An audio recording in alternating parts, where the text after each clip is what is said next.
All right, how's everybody doing? So tomorrow, I'm hoping to go out and hit a spot that I've been meaning to get back to for a while now. So clear back. This kind of starts last year when I found a really cool deer single, which is one of the cooler deer antlers I found, and I went back and back and back trying to find the other side, and I haven't found it yet. I went out there this year before the shed closure in like January or something like that. It was about a week before they closed it, and thought that I'd found the other side. So I walked up to it and was thinking I had the other side, and then I realized that I've got two left sides. So I found the buck from 3 years ago, and I found the buck from 2 years ago. But his browns hopefully will be out there, and I've just got two right sides I've got to find. So I'm going to show you these antlers. And I'm going to try and go out tomorrow. I haven't been back out there since they closed the shed hunt, so I didn't go back out there. And then I've been focusing on elk horns for the last while, so it's been some months since I found this other side. But the first one that I found is this one right here, and I put some color on that one because it was chalky, but it was white.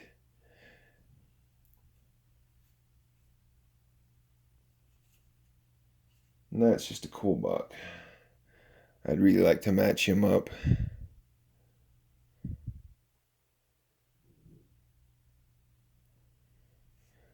Well, when I thought I had him matched up, I'd actually found same side.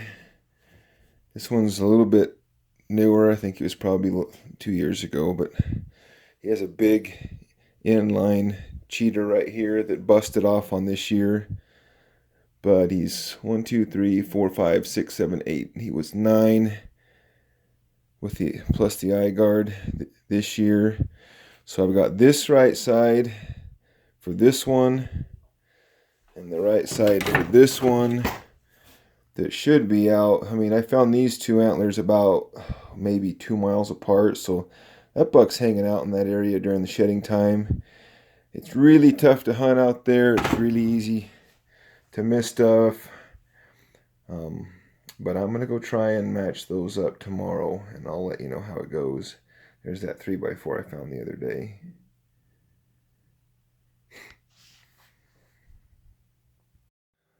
One thing I'll show you is this set right here. I found this set in the same general area. This is kind of a cool buck. Kind of a typical on one side and a typical with an inline. And he's got another busted off inline right here that came up. That's the set of sheds that I found. And the buck that I've actually been out there looking for, that I've never yet found sheds off of, is another big non-typical that I saw originally with this buck right here. And I saw this buck with him 2 years ago. Big, heavy, old 3x4. And then last year I went in there looking for them, and I found this buck lying killed, and went out there with the game warden, and he gave me the antlers to this one. But what worries me is if this one was lying killed, then the other big non-typical may be lying killed out there someplace, and I hate to find them lying killed. But so there's two big non-typicals I'll be targeting tomorrow. I don't do quite as much deer shed hunting, but maybe we'll make a good day out of it. Find something like these guys. This old highway's getting longer. It seems there ain't no end in sight. To sleep would be best, but I just can't afford to rest. I got a ride in Denver tomorrow night. No, I've got antlers to pick up. Right, Chunks? Right? Alright, we're headed out. So the spot we're going to, It's a spot that I've been hitting for years. The thing about it is, you can walk all day and find nothing. Usually you find something. Usually you walk all day and you find one antler. And you almost never match them up. And so that's probably what we're in for today. Probably going to be low numbers, good, high quality, which is how I prefer to. If I'm in a deer shed hunt, I want to find big bucks. I don't care about picking up 2 points and spikes and 3 points and whatnot. Other people can have those, but I do like to find the big ones, and you got to go out where the big bucks are hanging. Anybody that knows this road knows at least the direction I'm headed. So there's probably going to be more commentary today than antlers picked up, but maybe we'll be lucky. I've picked up as many as 15 out here one time. Actually, the first side that I showed you earlier in the video that I found, I had walked about 18 miles and had not picked up one single antler. And then I picked up that one, and it was actually laying in a wash with rocks piled up on it, sticking up out of the dirt. And I picked that one up and dropped my pack and started circling, and I picked up 15 more antlers within a quarter mile of that antler, and never picked up the other side to it. Now the reason why you usually only find, out here you either find them laying on top of each other or you find singles, and let me tell you why you find them in singles. I'm going to the desert, and out here in the desert, the animals travel differently, and they live differently than animals that live in the forest and in the cedars and in the pines and that stuff. The vegetation is sparse, it's poor, water is limited, and they'll go sometimes days without visiting the springs. There are springs out here, and I've found them that allows them to live out there. But the way they stay alive is you don't hardly ever find a spot where deer just stop and mill about and feed all evening, and the tracks all over the place, and just, you know, get into a pile of where the bucks were and pick up a bunch of antlers because they were all sitting there, you know, for several days feeding. What you find is these animals out here don't ever stop. They almost never stop. So their tracks are a straight line that just, you can tell they just a bite here, a bite here, a bite here, a bite here, and they just walk. They just walk a straight line. So you kind of have to know that, and what you do is, the feed out here is sparse, but there are areas that are better than others, and they're going to spend most of their time in those areas. And so you try to get up high and glass a lot, and you just got to cover, because it's so open, you'd think that the antlers would stick out, and they sometimes do. Sometimes you'll spot them from a long ways away. Let me tell you a little story. The first big antler I ever found out here was probably close to a 200-inch buck, and it had a really cool tripod on it up on one end. And looking for the other side, I actually found other years off of the same buck on other trips, but I looked for 2 or 3 years for the other side to that antler, and finally gave up and ended up selling the antler because I thought, well, I'm never going to match it up. And actually, I didn't sell it. My wife accidentally sold it, but it got sold. Anyway, the next time I went out, the very next time I went out there, I took horses. And the horses give you a different perspective. The reason why I don't always take the horses is because the honest truth is I can walk further than I can go on a horse. I can outwalk a horse in the country that I travel in, because you're limited to how you can cross a canyon on a horse is the main reason. But in open areas, a horse is an advantage because you're up higher and you have a different perspective. So after spending trip after trip after trip looking for the other side of this antler, I went out there, and I'd been out there on the horses before, but we just parked in a little bit different spot, loaded up, unloaded the horses, saddled up, and I stepped into the saddle and took horse took maybe 10 steps. I looked over there, and there's the other side of that buck laying there. Tripod on the other side, obviously him, and I no longer had the other side to it. But just the difference in perspective, we beat that brush back and forth on foot, but you had to be up high, and just it was tucked up quite close to a sagebrush where if you didn't walk up to it from the right side, you could walk 3 feet from it on the left side of that bush and never see the antler. But if you were on the right side and you happened to be high up, there it was. So that's what we're dealing with. I'm going to try and match up. I got 2 right sides. I mean, in theory, if that buck should have shed out there again this year, so there should be 2 browns and 2 right sides of the years that I've got off of him. And then there's another buck out here that I spotted 3 years ago. I've seen him twice. He's a 200 plus inch non-typical. Both times I saw him, he gave me a pretty good look at him, you know, just kind of hanging back with the binoculars. I was looking at him going, oh man, I gotta find. And this was actually pretty late for a buck of that size to be packing antlers. The year I spotted him the first time, it was most of the bucks had shed, and for a buck that size to still be packing, I was shocked. So I'm just thinking, well, I'm just gonna back out of here and I'll come in here and pick up them antlers. They'll drop any day. And I went back, and I've made probably 15 or 20 trips back to this area thinking that them browns have to be there. Well, now they're not. That's 3 years ago. I've never picked up a single antler off of that particular buck. And I mean, it's big country, but you'd think I'd find something off him other years.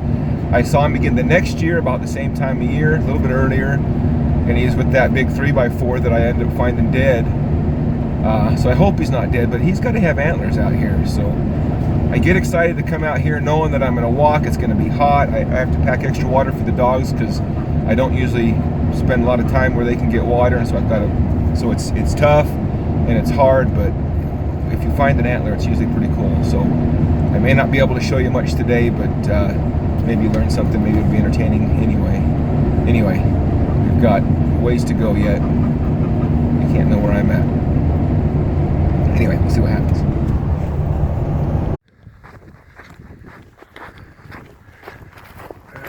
I'm going to try and come down here and get the dogs some water before we cross the canyon. And we got to find a way up out of here.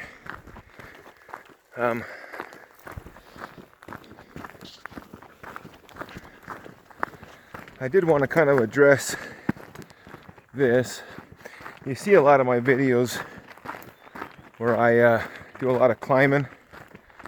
I like to hunt the canyons because most people don't, and I like to be where people are not.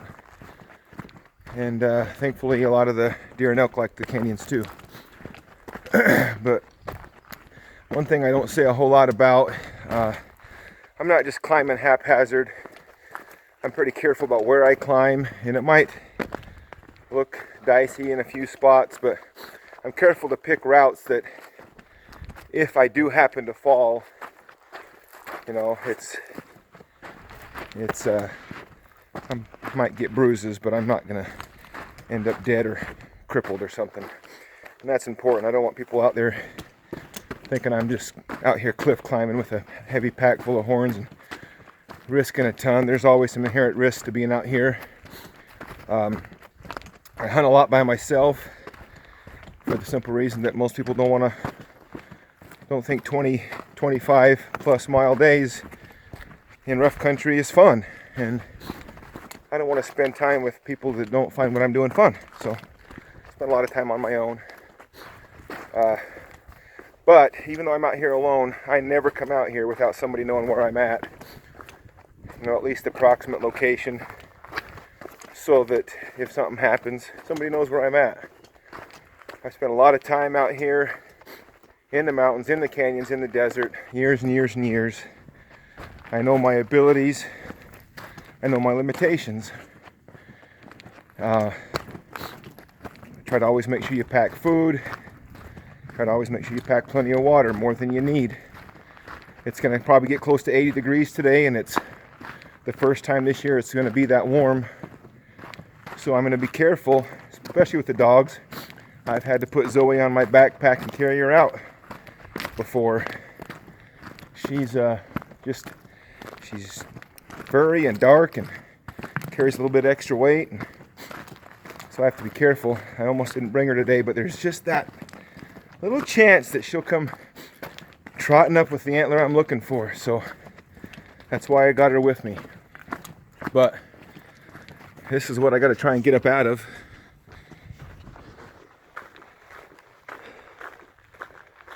You know, it's a pretty good canyon here. And once I got up, I gotta get up. I got a few miles to get where I think I want to be.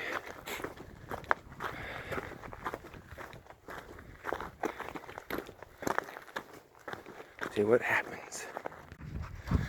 Just wanted to show you this. If you look at this dry canyon, desert canyon, absolutely bone dry creek bottom. If you know what to look for, that doesn't mean you're necessarily that far from water. Because right here in this formation is a spring. That water's actually running right there, little pool. Dogs are able to get a drink. You can see it running a little bit right here of a creek. Well, a stream. And it'll run down this canyon for a few hundred yards maybe, and then it disappears into the sand and it's gone. But this is the reason why them deer are able to stay in here year round. Now there's other springs closer to where the deer are that are similar to this. They don't have to come down here very often, but you can see there are some old deer tracks in here, so they do come down to this water. But that's why out here in the desert you can have deer year round. Most people wouldn't think there'd be anything for them to eat or anything for them to drink, but it's here, and it don't hold a lot of them. That's the thing. There might be 5 or 6 deer within 20 miles of here during the summer, but they're here, and it's usually the big ones. I can hear you hit it in the door. There, I tucked it between your legs. Zoe got lost today, and we had to come back out here at 11 o'clock at night and finally found her.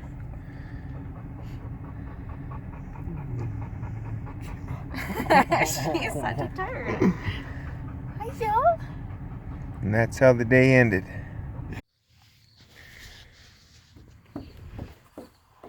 Zoe, did you make it back? Come here. Well, here's what happened yesterday. We didn't find any antlers. I need to be back into town fairly early, so we headed back, and we got all the way back across that canyon that we started out in.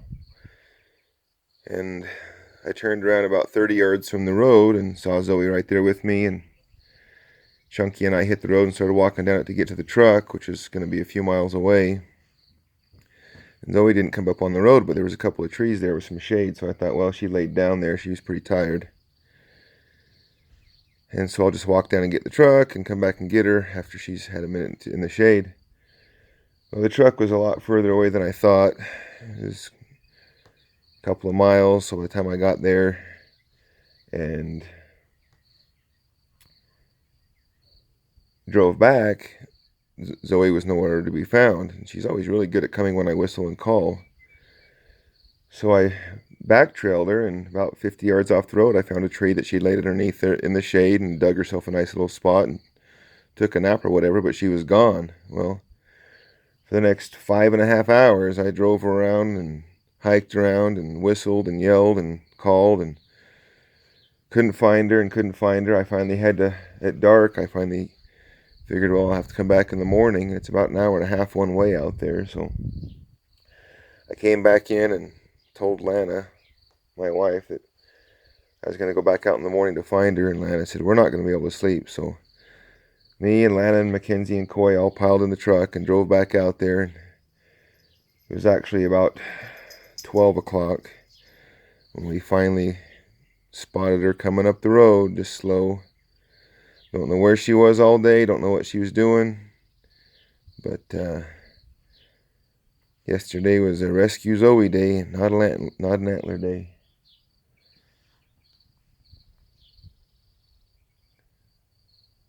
There's the horses. They probably want to go shed hunting.